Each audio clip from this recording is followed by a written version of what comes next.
samane vrikshe purusho nimagno nishaya shochati muhyamanaha jushtham yada pasyatyanyamisham asya mahimamiti vita shokaha.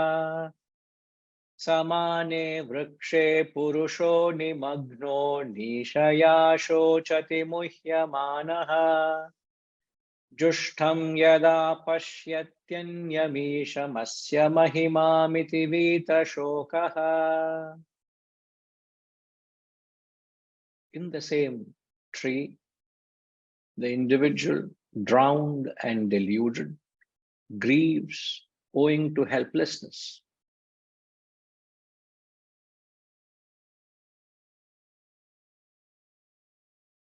Purusha, nimagnaha. A beautiful word. The word nimagnaha means drowned. Anishaya. Shochati, grieves. Anishaya, grieves in total helplessness. When he sees the other, pashyati anyam. When he sees the other, refers to the other bird, which is the worshipful Lord and this glory. So here he spells it out. One bird, our interpretation is not wrong. So one bird is the individual. The other is the worshipful Lord, the self, Mahimanam, and sees the glory of the self, Vita Shokaha, freed from grief.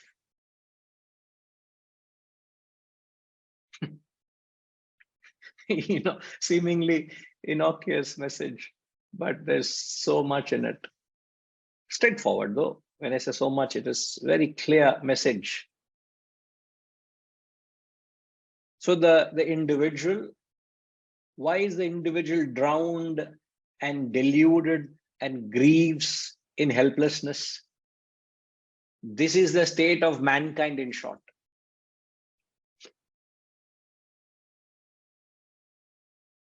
The drowned and deluded and grieving in total helplessness. Grief means agitated. Agitations, which is vikshepa, arising out of ignorance, avarna. So you are familiar with the words, but take a note of it. Avarana is ignorance, and out of ignorance comes the agitation, which is vikshepa. So the individual is drowned in delusion, he says. As a result of which this fellow is totally helpless.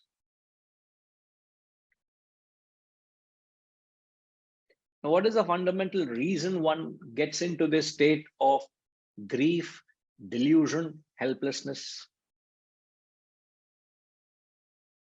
All of us are in grief. All of us are in delusion. All of us are in a helpless state in degree, isn't it? None of us are exempt from it. But what causes it? If you know the cause, you can reverse it.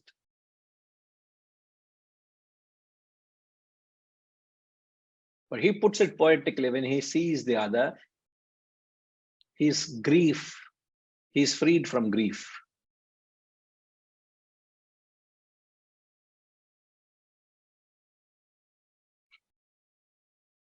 I'm just laughing at it because how clear they are, how certain they are in their understanding.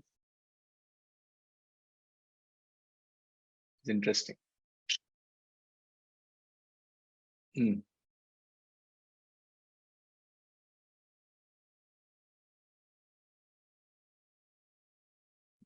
Gayatri Ma Solongo, why do you think the individual? My understanding is usually the illusion, everything happens because of our great attachment to the world or the human beings or whomever it is. and they don't cater to our expectations, the frame of mind, what we have in our mind. So This is the primary reason, is the attachment and the expectations we have from them. from the world. Okay. From the world. Okay.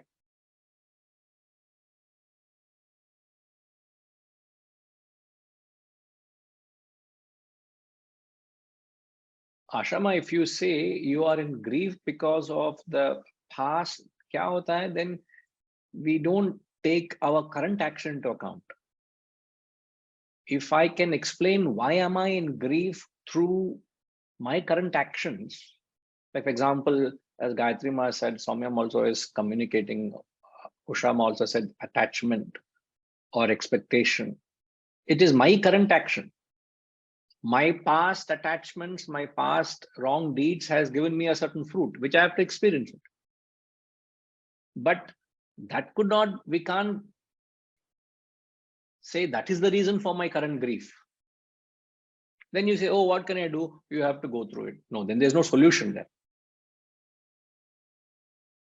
You get it? You can look at it two ways, but I'm just trying to take this side of the perspective.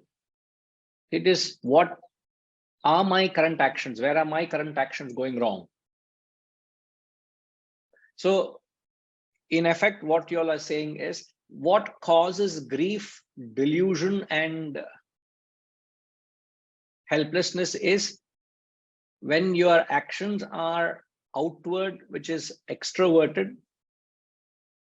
As Hariji rightly says, extrovertedness means when you are acting on the desires, which invariably leads to attachment.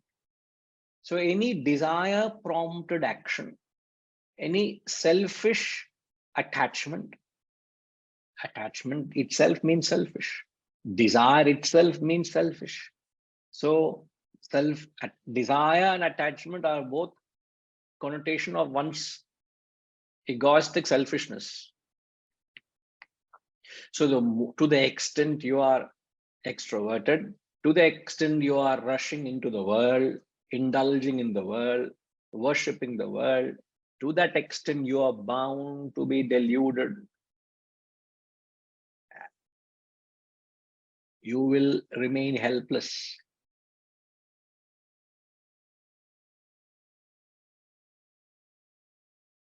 But when the worshipful Lord and the glory, when you see the other bird refers to the self. So when you turn inward, when you become introverted, instantly you are freed from grief. Instantaneously, there is no grief.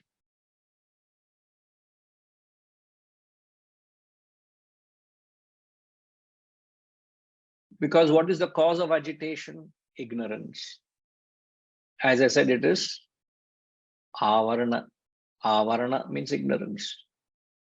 So there is no agitation. Vikshepa is not there. So the moment you turn inward, you are getting away from the desire, attachment, and further consequences. So the question is how extroverted you are and how introverted you are. That is the crux. The more extroverted you are, the more agitated you will be. The more introverted you are, the more peaceful you will be. This is the law of life. Now, your extroversion and introversion, Amitama, is determined by what?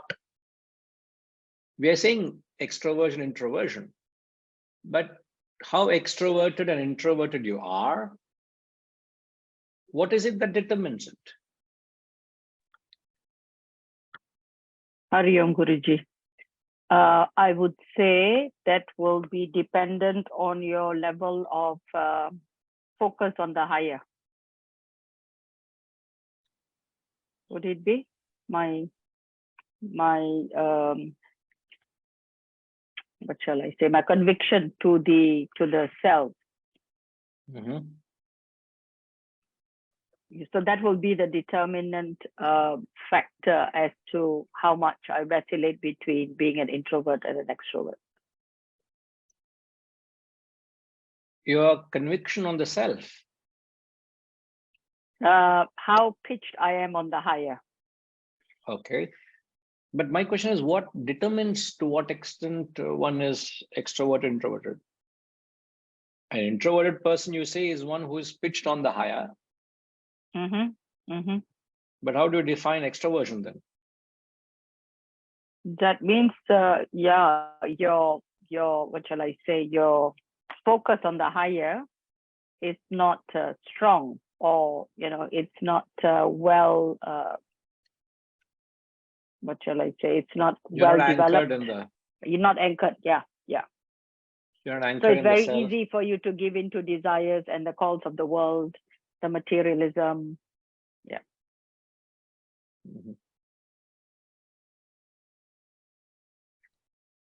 Okay. You're not spelt it out, but you've answered it in your own words.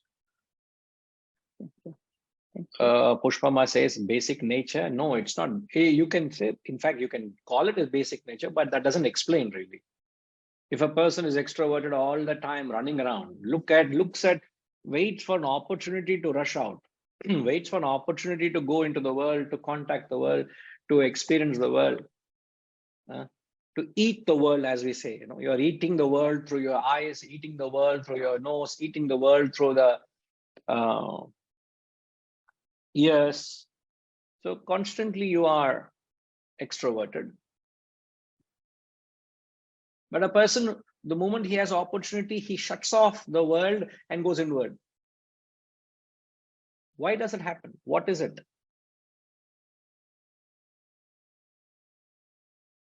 What is the question, Ma? Ushama? I don't understand the context of the question.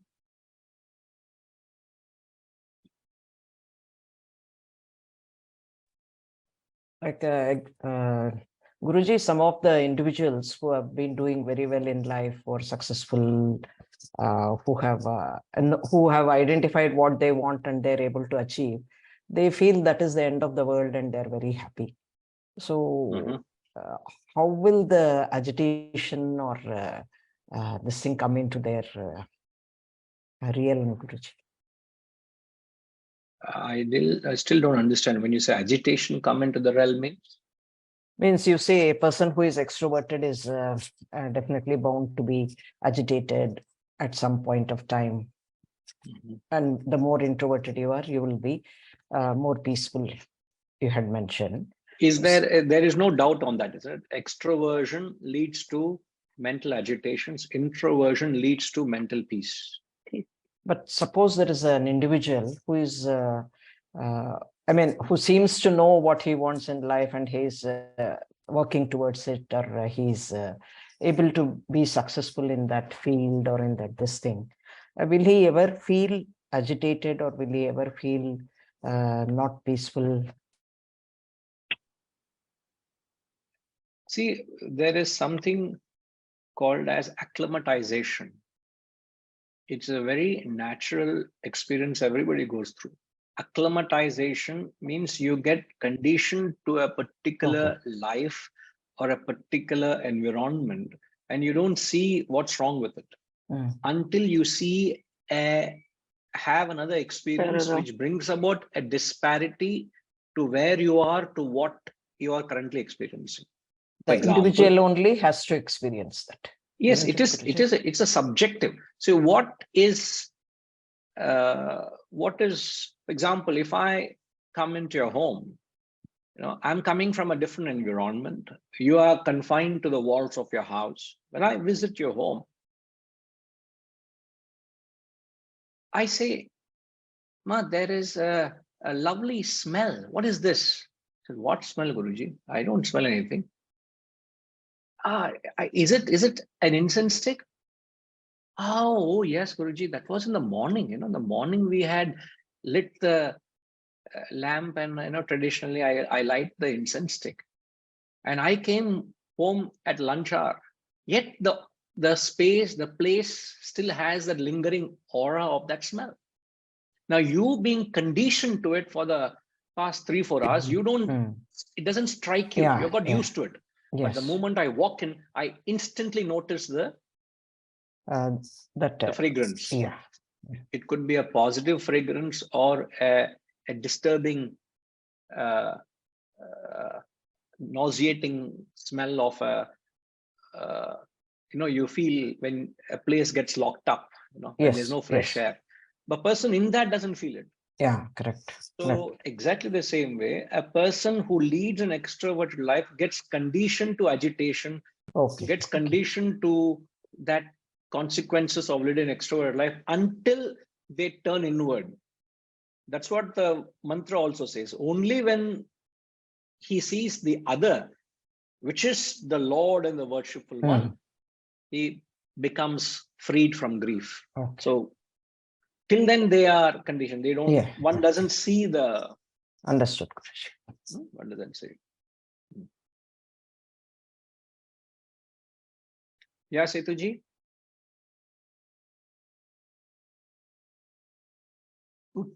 What, Amitama? Boiled frog syndrome. What is this? What are you talking? Off late, what are you up to? Hariom Guruji. Hariom, sir. Your question is what determines extroverted, introverted behavior? Yeah. Yes, yes. Intellect. Intellect determines the spiritual quotient. How if you are more extroverted means your intellect is poor, mind is dominant. Can you? Oh, okay.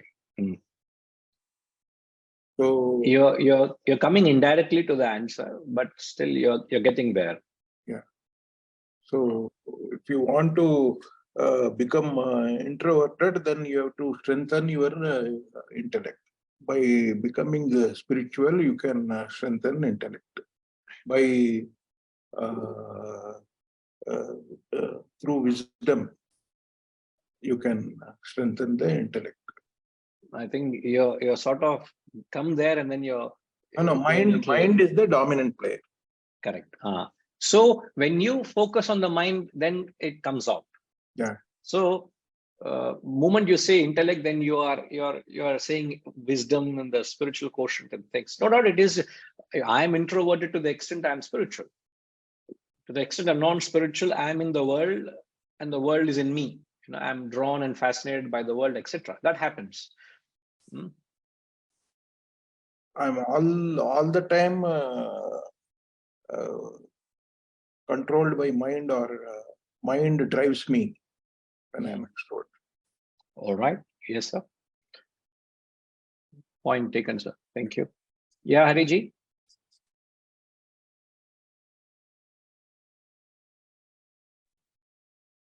The relatively successful person, extroverted successful person, invariably enters into a phase of neutralization.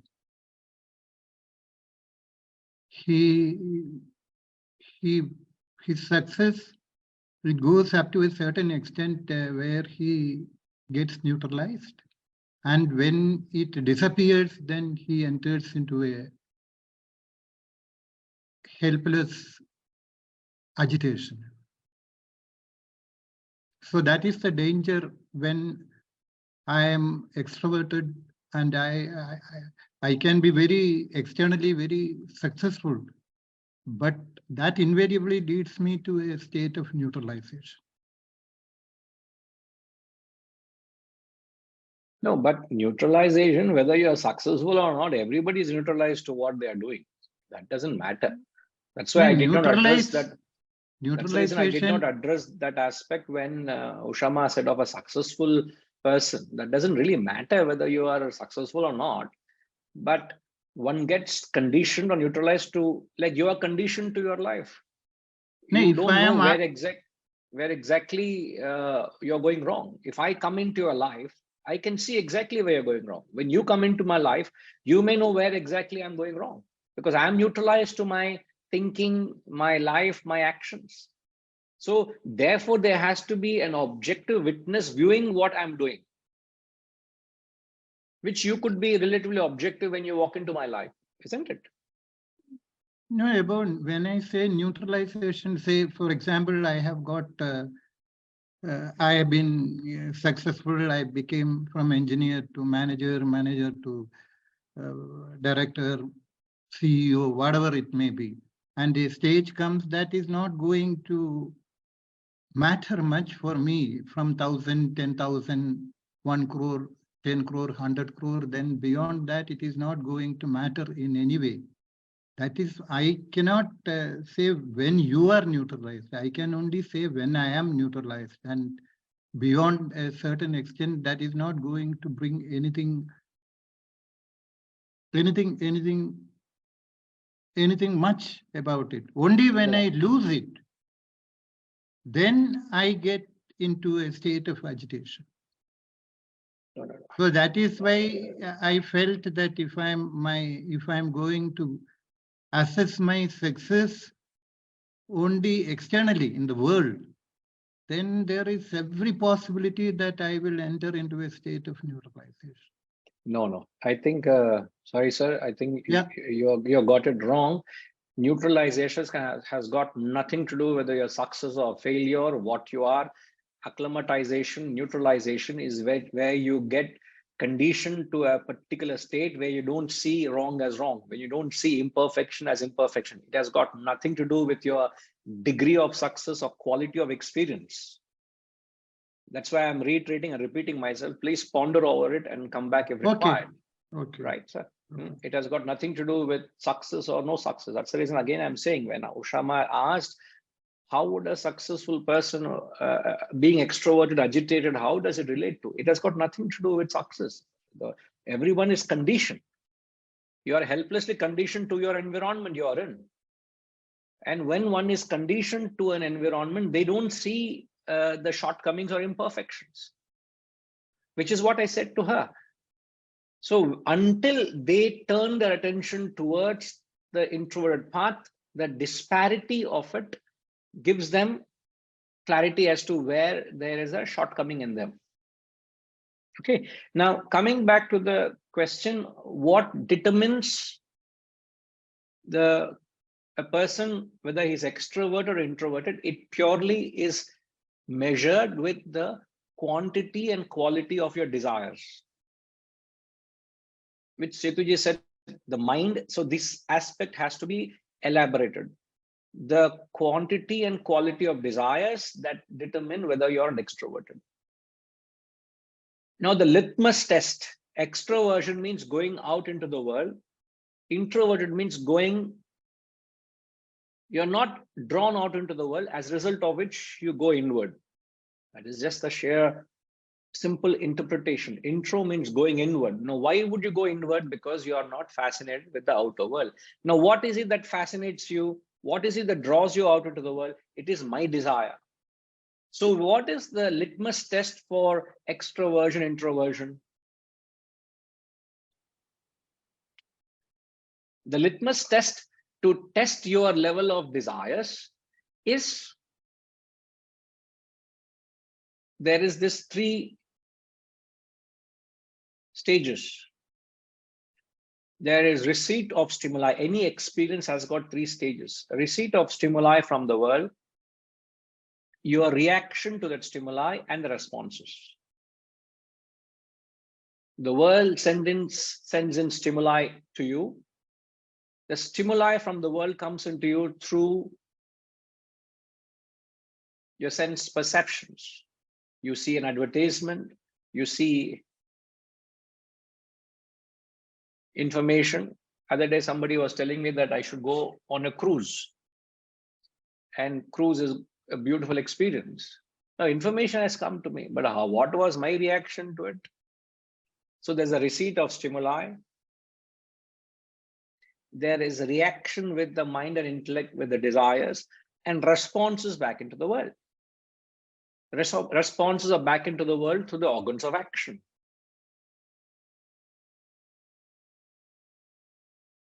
Receipt of stimuli, reaction within your mind and intellect, and responses back into the world. Every experience you go through this.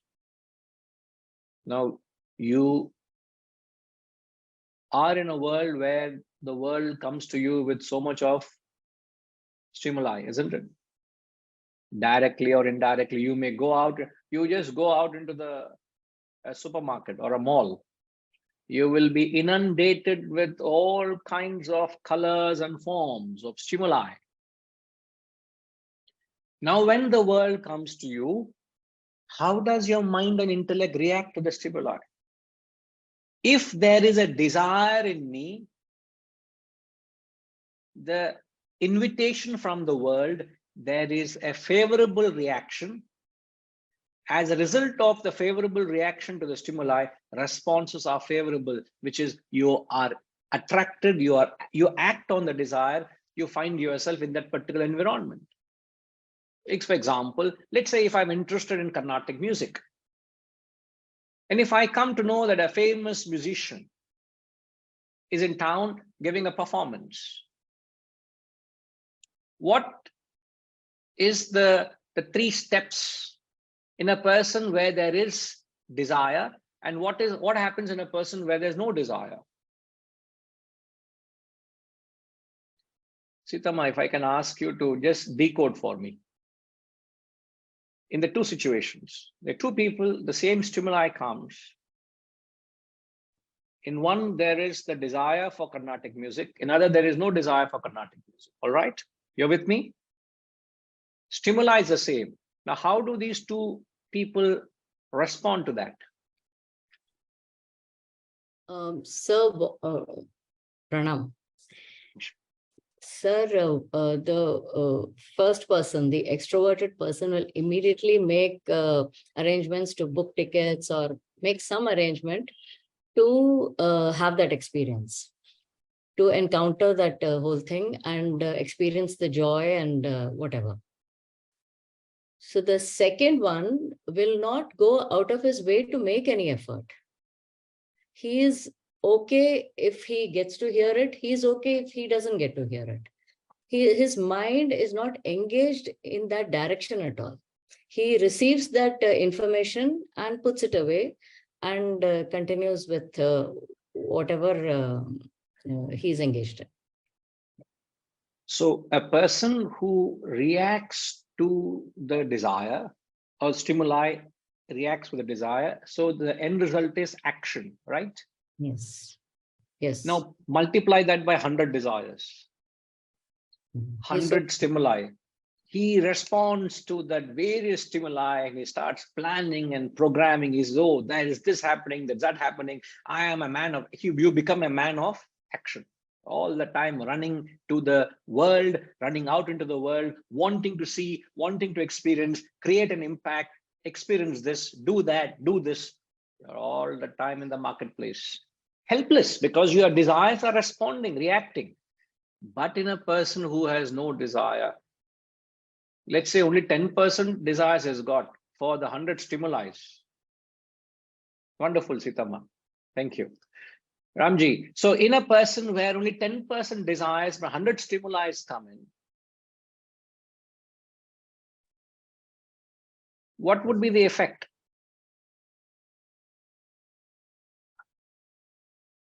There will be no interest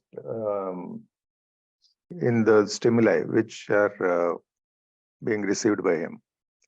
So he won't respond to them. In his internal processing or the reaction will be that this is not for me. I'm not interested. So what happens thereafter? Then he won't get into an action which is oriented towards fulfilling that particular desire because he has no desire. But he will be there could be 2 reasons. Okay, there could be 2 responses. One is that he is not interested in that desire, but he may be interested in some other desire. Okay, that is one way of one set of people. But the real introverted person will be the one who will continue his inward journey and not get attracted by any of these desires. So going by the numbers, 100% desires, 100 stimuli, he responds favorably to that 100 stimuli, 100 invitations. In an introvert person, 90 desires are not there. So to that 100 stimuli, they just pass, come in and go out. They don't register. Correct. There is no planning, programming. Dismissed. Correct. To that extent, they are not active. What do they become? They automatically become contemplative. Yeah. They withdraw from the world to go inward and contemplate. Correct. This is a natural effect. So I'm only establishing how do you measure extroversion, introversion is based on the desires put to test through. What are the 3 steps we said, sir? The receipt of the stimuli, the processing or the response to the stimuli, and third is the action. Reaction Processing to the, or reaction? Reaction, which is To the processing or stimuli. reaction. Then third is the response, action. So this way, it's the best way of you assessing yourself. To what extent am I introverted? To what extent am I extroverted? So an extrovert person is more active, an introvert person is less active and more contemplative. Less active doesn't mean he's tamas. He is highly active but in a contemplative sense. The more he finds himself more comfortable by himself, with himself. Yes, sir. These people are loners. Okay, sir. Yes, sir. Right. So this mantra actually is an authority to say how you would find peace and happiness when you go inward. There is no peace and happiness in the world. The more you run behind the world, the more you acquire the world, the more you're interested in the world, it only causes grief, delusion, helplessness.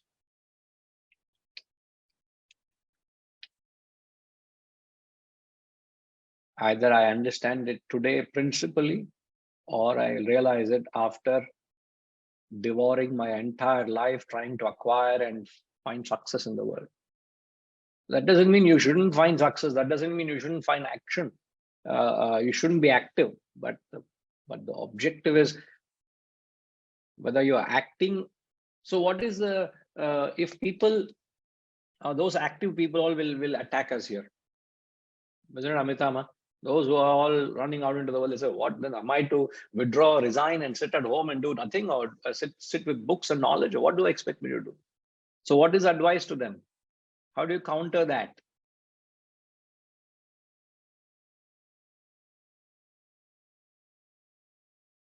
Don't tell me boiled frog syndrome. The thought itself is very repulsive. I do hope the philosophy is better. Sorry, sir. Yeah, the boiled frog syndrome, if you read it, it's exactly what you said. We get so conditioned and acclimatized to our way of life, our environment, that we don't even realize that the hot water is actually killing us eventually. We get so complacent, so comfortable with our surroundings. So but it's exactly. If I may clarify, why is it called boiled frog? Actually, sir, you should all look it up. It is a concept where when the water is tepid, the temperature is still cool, right? You introduce a frog in there, right? He doesn't, and slowly the water is boiling. You put it over a pot of fire, right? So when the frog is introduced into this water, the temperature is very comfortable, and slowly the water is getting hotter and hotter. But obviously he is getting more and more adjusted, you know, and by the time it is too late, he's got boiled in it, right? Versus throwing a frog into hot water that is already hot. Yeah, so the concept is a psychological concept where I think they use it for like ghettos, you know, where people live in ghettos and their conditions are so bad, unhealthy, unhygienic, right? But they just adjust to it, you know, like it's the norm. It takes an outsider, like what you said, right? It takes an outsider coming in to say, wow, the conditions are so unhealthy, so unhygienic. Yeah. Just a psychological theory, I suppose. Okay. Sorry, your question. Sorry, sir. The question here was on. I'm not going to repeat it. Why do people in a hurry, what do you tell them, right? When they are in a frenzy to be in the world, the Rajasic action-oriented people? Is that the question, sir? How we See, should approach there them? would be a section of people who may object to this idea to become introverted. Yeah. Because these are the Yeah. people who are the go-getters of the world. They're achievers. They push their teams to achieve targets and goals, and they find glory and success in the worldly achievements. Maybe Ushama was partly referring to those kind of people who are rushing out into the world, and they also are invariably stressed out, deluded. They are full of grief, but they don't realize it. As you said, the boiled frog syndrome. They don't realize it. They are in their own little shell. If they are to say, then what do you want me to do? Am I to stop activity and resort to inaction? What is advice to such people? I think fundamentally, one of the things we have learned is you can only lift yourself by yourself, right? So we can't really force them to look at life from the perspective that we propose. However, there needs to be maybe some willingness on their part. And I think usually when people come to a point in their life when there is like a wake-up call, either they get a disease or something happens, suddenly it knocks some sense into them and they start maybe taking stock. That could be an opportunity to introduce this other perspective. However, I think that person who is in a hurry to be action-oriented, goal-oriented, etc., we can only do so much, I suppose, by telling them, why don't you explore this other perspective? But at the end, it is still, I think, their choice, right?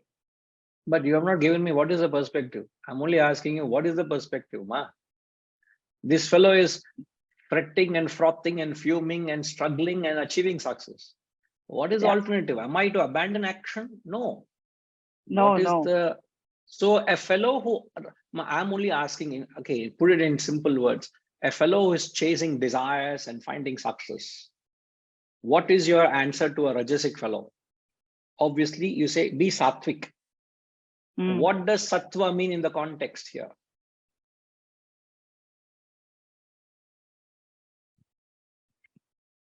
Not reacting and responding to our desires, to the calls of the world. So we become the role model, I think. No, I'm not getting it. You're going off track. No, I know you're there, but you're slipping off from the main thing. What is that countermeasure for the constant onslaught of desires? Our desires are a constant onslaught, and you need to checkmate the desire at every step. My question is, how do you checkmate your desire? If you don't checkmate the desire, you will be swayed, you will be drawn by your desire. To continue to focus on the intellect. Use the intellect. I think the frog syndrome has got to you. Okay, sir. Sorry, sir. I'm not. Not at all. Not at all. Sorry. Not at all.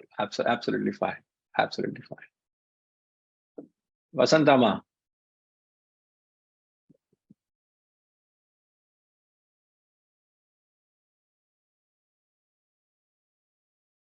How do you checkmate your desire? Is the question. I think doing the karma without any nishkarma karma, advising not you do your duty, but not expect the fruits of your action. That is the effect. What's the cause?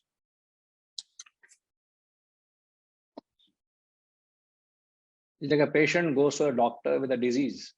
You are saying you must live a healthy life. That's the effect. But what's the cause? You may say, yes, doctor, I also want to reach that state where I reach a healthy life where there's no disease and consequences. But then what should I do to get there? My question is, how do I get rid of desires? Knowledge of this understanding and then following. General, very generic answer. The patient wants specific, what should I do? We'll ask the doctor. Setuji?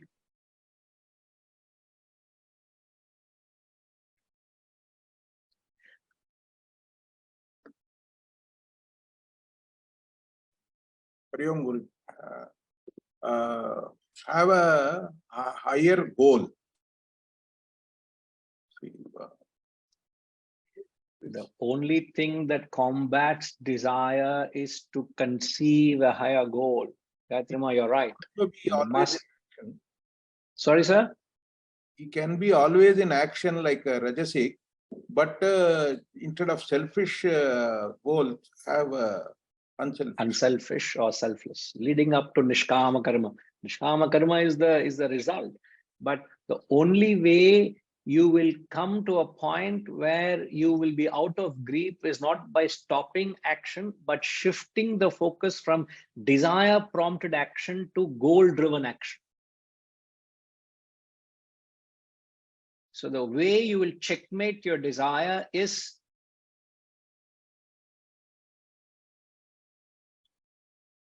are you working for an ideal? Is there a cause? Is there a purpose in your life?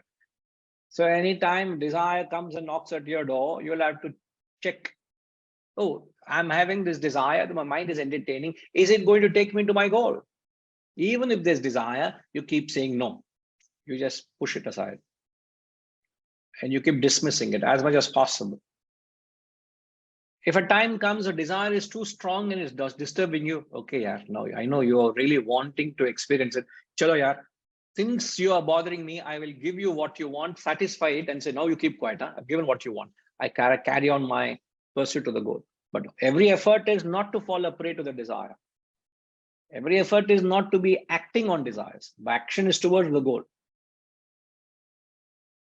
And that is being sattva, and that is injection of a higher thought, Amitama. So this is the checkmate we're saying. You checkmate your selfish desires by working for a higher cause. Working for a cause beyond yourself.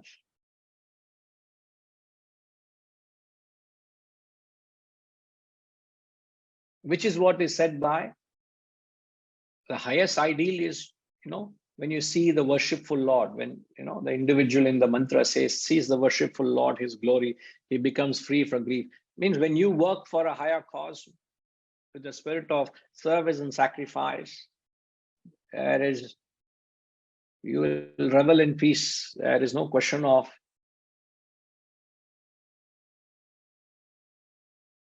dissatisfaction. There is no helplessness. These don't exist.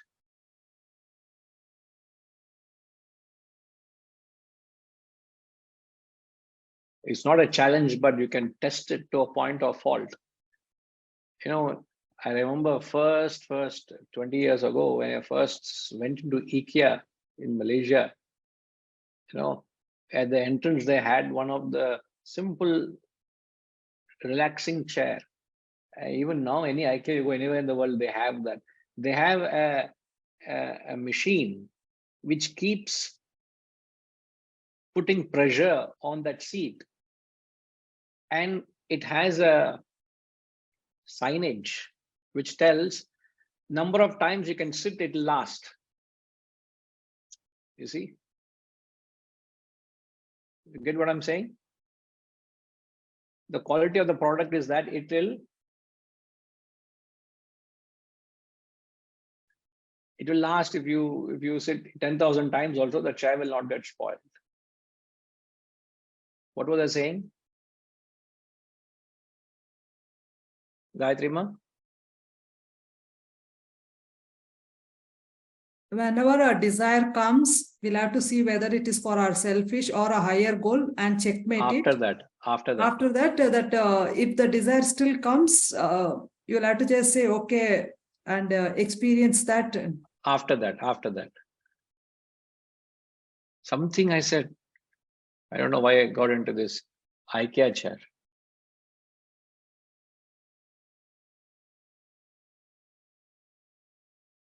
There was a thought that came and I took that example. Any idea what was I saying, Ramji? Sir, you read minds, no? What is this, sir?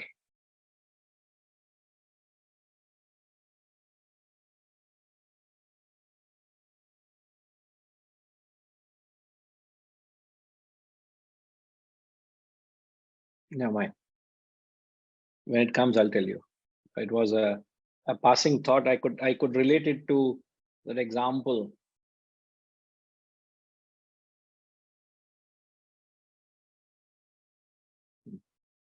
Pass.